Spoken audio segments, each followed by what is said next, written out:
My name is Mark Evans, and I'd like to welcome you to Marketing Spark, the podcast that delivers small doses of insight, tools, and tips for marketers and entrepreneurs in the trenches in 20 minutes or less. On today's show, I'm talking with Luke Bohunicky, a podcaster, LinkedIn aficionado, and senior growth manager at Deep Dive Technology Group. Welcome to Marketing Spark, Luke. Thanks a lot for having me. It's nice to get one on the books here.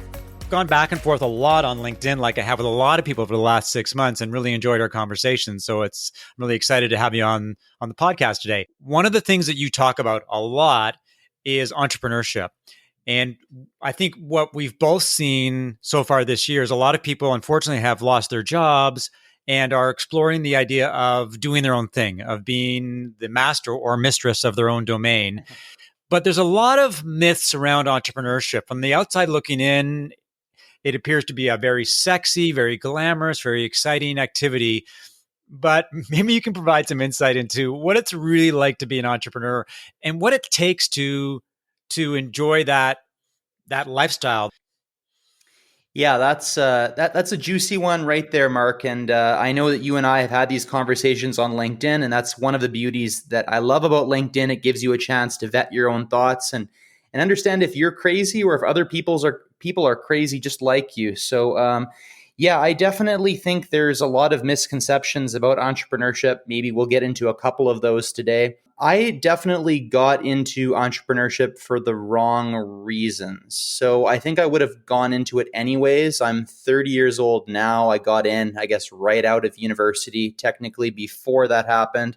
But yeah, I got sucked into the glamour side, man. I have to say, like I said, I think I'm a born entrepreneur and I would have done it anyways, but you get this idea that it's a good way to make money. You get this idea that it's a good way to have this lifestyle, but I guess you get caught up in that and you start, believing that that's it. You stop thinking that, you actually need to work hard to do it. You stop thinking about what lifestyle you need to have. You stop thinking about, do I even like this business? Do I even like working 9 to 9? Do I even like sacrificing my weekends? So I think a lot of people get into it for the wrong reasons, and that's probably why lots of people get out. I think that, a true entrepreneur is somebody that's tried multiple times and is still sticking to it. I don't think we should have an ego about what is defined as an entrepreneur. I think it's a verb and not a noun. And I just think that we need to break some of these social stigmas because it's a lot of work. It's not for everybody. It's not sexy. It can be, but holy smokes, you learn a lot by doing it. Yeah, you do learn a lot, and it is very exciting. I mean, while you kind of got into entrepreneurship for all maybe the wrong reasons, I consider myself to be an accidental entrepreneur because in 2008, I got laid off by a startup. There was this thing called the global credit crunch, and they didn't need marketers anymore. And I didn't know what I was going to do. I had 3 kids, I had a mortgage, and was I going to get a full-time job? And I fell into consulting. I got a consulting gig, and then I got another consulting gig, and all of a sudden I was an entrepreneur. So I think one of the things that people need to keep in mind is that entrepreneurship happens for lots of different reasons. Sometimes it's by design. Sometimes you're hit with a brainstorm that you can't ignore, or an itch that you can't stop from scratching. And sometimes it's just, right place, right time. So I think that's one of the things about entrepreneurship we need to think about. Maybe pinpoint 1 or 2 entrepreneurial myths that you wanted to dispel. To highlight your point, there's no one way, shape, or form of entrepreneurship. And I think that's the beauty of it. And that's why we need to kind of get rid of these stigmas. I personally think that one of the biggest myths is that you need to know something. So of course you know something, but the idea that you need to be the master of a particular domain in order to go into a business and start a startup, I think it definitely helps to have domain knowledge. It definitely helps to know the customers that you want to sell to before you even start selling to them. But I think there is also a disadvantage if you think that you know too much. If you think that you already know the problem that you're solving, if you think that you already know who your ideal customer profile is, what keeps them up at night, if you think you already know everything that has to do with your business, your product, and your customer, I think it kind of puts you at a disadvantage. And I've worked with a lot of really smart technical co-founders. So of course I'm biased in that direction, which is good to just be self-aware. But when you have people, whether they're technology people or business people, that think that they know too much, you lose the whole sight of experimentation, which is what I think entrepreneurship is really all about. But I would also argue that creativity and the ability to do things out of the box are also important. Recently, I read an article about Ben and Jerry, who, as we all know, created this amazing, iconic ice cream brand. And the story was really about their 30-year relationship and how they've remained good friends even to this day. But when you think about Ben and Jerry, they didn't know ice cream inside out. I mean, all they knew was they liked the idea of selling ice cream and they liked the idea of doing it in a place like Vermont. So it was more of a feel good kind of enterprise for them. But were they ice cream experts going in? Absolutely not. So I think you make a good point about the fact that maybe some of the most successful entrepreneurs are people who are simply passionate about an idea or realize that they've got to do something because something's got to be done. Yeah. And that's the magic of entrepreneurship sometimes. Yeah. And if I can play off the word creativity that you used, Mark, I think that in many cases, you do know something from somewhere in your life, but you apply it in a unique way. So that's what I love to see is when you have a person that does something in their career, whether it's a job, a startup, whatever, and then they quit that thing and they feel like they don't have anything. They feel like they didn't take anything away because their career path isn't linear anymore. Well, guess what? Entrepreneurship definitely isn't linear. So I think it's beautiful when you do something really random in life that might not be related to something you do next, but you can apply the skills, the knowledge, the unique vantage point from what you did and apply it to what you do next. And I think that's where a lot of entrepreneurial disruption actually originates from. So let's shift gears a little bit. So you decided to become an entrepreneur and you've got a target market that you're focused on and you've got an ideal customer who you think would be amazing to serve. How do you go about building your product? It can be both from either building a technology product or you're building maybe a piece of hardware. So what are some of the things that you need to think about? Because obviously it looks as though, well, it's not, it looks as though you spend a lot of time focused on this particular aspect. Yeah, absolutely. I think if you get this aspect wrong, this first customers, first product kind of dilemma, if you get this wrong, you almost 100% of the time fail. And if you get it right, you have at least a platform to attempt to succeed. So I think it's extremely important. And I feel that you can't build everything and then go and find your customers. You absolutely can't do that. You also can't, on the other hand, just go to a potential customer and say, hey, I have an idea. So I think that's where it's an iterative process of don't spend a month to build something, but produce something. If it's a physical product, produce a 3D rendering. If it's a digital product, produce some wireframes, produce some type of prototype or really, really rough and dirty proof of concept just to help the people that you're talking to wrap their head around your idea. And it will provide more feedback during that customer discovery, customer development process anyways. So I think that those early stages really, really don't build a lot or build nothing, and then go and talk to lots of the right people. Lots of people, meaning don't just talk to one, two, or three, talk to a statistically significant number of people. And relevant, I mean, you don't need to talk to everybody that's an exact customer. Talk to relevant stakeholders, but don't talk to your ma and pa and expect to get good product feedback, right? So those are a few things that I would think about when I go out. I personally like to think about 3 particular types of customer profiles, because if you choose one and you're wrong, like you got nothing to compare it to. If you choose 10, you're spreading yourself too thin. So I like imagining, there are 3 different types of people that might like this. I'm going to go talk to a few of all 3, and then I'll refine my search later. So a couple of things to bounce off you in terms of that show them something concept. So there's a couple of a couple of things people talk about. One is minimal viable product, and the other one is the lean startup, which was popularized by Eric Ries. What are your takes on both of those approaches, and how does it align with your idea of showing potential customers something? I read the books, loved them, embraced them. Everything Eric Ries has put out, everything Steve Blank has put out, I think it's phenomenal. And I know there's a bunch of other names out there that deserve a lot of credit too.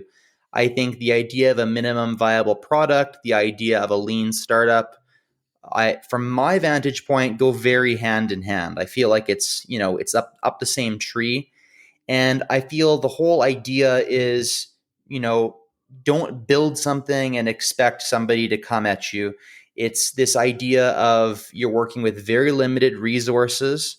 It's this idea that you need to be in a place where you're willing to rapidly experiment and really really find a way to test your riskiest assumption before you move on. So at any particular point where you're an early stage startup, you're doing some kind of activity that's both building a product and building a customer base, some combination of the two.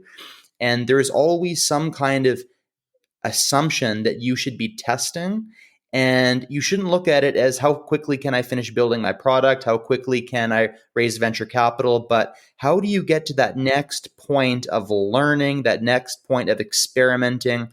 What's that biggest assumption that you're making that if it's true, you have a business, but if it's false, you don't? And you go out and you test that. And sometimes that's by talking to people. Sometimes that's by building something and showing it off. Sometimes that's by A/B testing something. But I think it's the idea of this philosophy is to go step by step and figure out how to break your startup into bite-sized pieces that are digestible, let's say within a week's period of time, as opposed to a month or a year. So you can ultimately learn as fast as you can and eat up the least amount of resources while doing it. Is that in line with what you think? Yeah, I agree with you that minimal viable product makes sense. One of the things I do worry about, or one of the things that concerns me with a minimal viable product, is if you come out with a product and it's buggy and it's far from perfect and it doesn't delight in a certain way, then in many cases you don't get a second chance. The brand perception has been established. Your one shot at impressing that person or impressing the market overall has disappeared. And so I do have some misgivings about the lean startup and approach. Do you worry about that at all? Do you think that's a legitimate concern? I don't want to play devil's advocate, but I will because I hear a lot of people talking about this, and I totally agree. It's possible that you can burn a bridge if you release a shitty product and your first customer champion or champions realize it. But I think it's a greater risk if you don't just get something out there ASAP. I think if you find the right customer champion, Mark, they want to be with you because you're casting a vision, you're casting an idea that you're out there to solve a particular problem. And it's more than just a feature or two features, but it's a vision of doing something that's going to redefine and reshape your customer's experience, your customer's day to day, whether it's B2B or B2C. So I think if you're doing something cool enough and valuable enough and you cast a really big vision and you're building a relationship with your customer champion, I think you're going into it saying, hey, this might not work perfect. This might have a few bugs. That's why we're discounting it. That's why blah, blah, blah. But you make sure that you over service the heck out of that customer. When it goes wrong, you rectify it. And I think in many situations, if you find the right persona of customer champion, they're in it because they want to be the first ones. They're in it because they know that they're getting a competitive advantage, that they're innovating. So I think if you burn a bridge with your customer champion because your product wasn't good enough day one, I think it was the wrong expectation or the wrong customer. That's great advice. And I think I remember someone talking at about a conference is about how to love your first 100 customers. Is that those are the people that really matter to you, because if you can delight them, if you can educate them and get their feedback, then your product is going to evolve, it's going to improve, and then you'll be able to attract more customers. So let's shift gears a little bit. You've built your product, you've identified your customers, and now you got to do what many entrepreneurs consider to be a necessary evil. You got to focus on marketing. How do you start with marketing as a startup, particularly when you may not have a budget for marketing? That's a loaded question, but you talk to entrepreneurs all the time, and a lot of them have good products, but you've got to do marketing to attract the audience to actually make the product work. Yeah, honestly, I've never really thought about it as marketing. That's just that's just my personal thought as an entrepreneur when I've had to go out there and, and build a strategy around which traction channels I want to prioritize, what tactics I'm going to leverage within those channels. It's never been like, oh, this is a marketing activity. It's always been centered around the idea of how do you get your first few? Like, it starts with how do you get one, and then after you get one, you build it up into a juicy case study, and you get, and you do your PR or whatever traction channel you want, which is a whole separate chat. And then you find customers 2 through 10, and kind of, I don't think you're in this mass market, like it's a full-blown marketing strategy until you perhaps have dozens of customers. So in those really early stages, I really like the book called Traction by Gabriel Weinberg, who is the founder of DuckDuckGo. And he kind of says, I can't remember, but he says like there's 19 different traction channels, 19 different ways you can find, or 19 different places you can find your customers. And he provides a framework. And again, it's very much like, okay, well, I think that these 3 channels out of the 19 might work. So I'm going to run some tests, some experiments. Hopefully one of them will work out for me. So I've just looked at it as, where can you, don't look at it as such a big, audacious task. Where can you find your first customer? Where can you find your next customer after that? And then once you get into a groove and it's like, holy smokes, we took a guess that LinkedIn would be a good traction channel and it's working, then you can figure out about doubling down and defining a clear strategy. But yeah, I think it's a daunting thing when you think about marketing, but when it's, I need to find my next customer in the early stages, it seems more palatable for me. That's great advice. And I think it's good, particularly good advice for entrepreneurs who are intimidated by marketing, because it's usually something they don't know. Most entrepreneurs have a particular domain expertise, or they've got their engineers in our world. So I can see how that might be something that's a little more digestible and a little more approachable. Final question for you, and I think it's a bit of a loaded question, and I'm surprising you in some respects. What's the biggest mistake made by marketers? Something that you find hard to believe these days? I would say that the thing I find hardest to believe, this is with marketers, and I think it also applies to almost every single other department inside of a business, perhaps except for sales.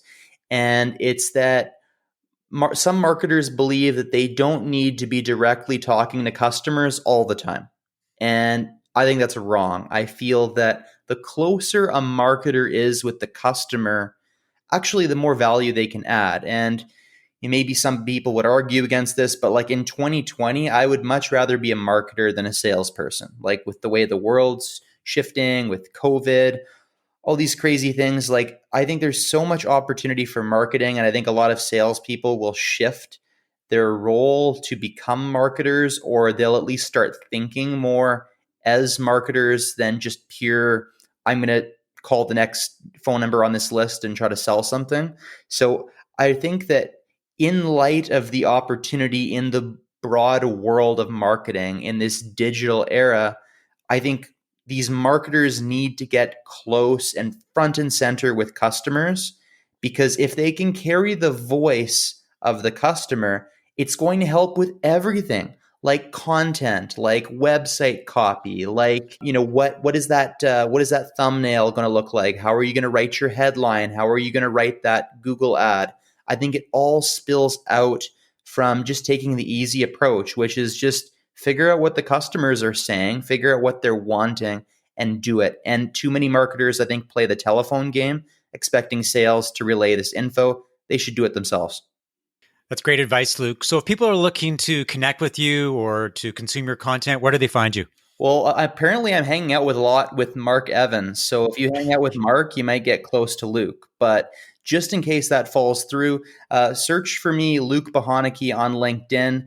I love talking about early stage startups, marketing challenges in early stage startups, and sort of how to build a personal brand in light of being an entrepreneur in 2020. I have a podcast called First Customer Club, www.firstcustomerclub.com, where I chat with people like Mark Evans, entrepreneurs, founders, marketing leaders, on these same kind of topics. So really grateful that you had me on today, Mark. Well, thanks for listening for another episode of Marketing Spark. If you enjoyed the conversation, leave a review and subscribe via iTunes or your favorite podcast app. If you like what you heard, please rate it. For show notes of today's conversation and information about Luke, visit marketingspark.co/blog. If you have questions, feedback, would like to suggest a guest, or want to learn about how I help B2B companies as a fractional CMO, consultant, and advisor, send an email to mark@marketingspark.co. Talk to you next time.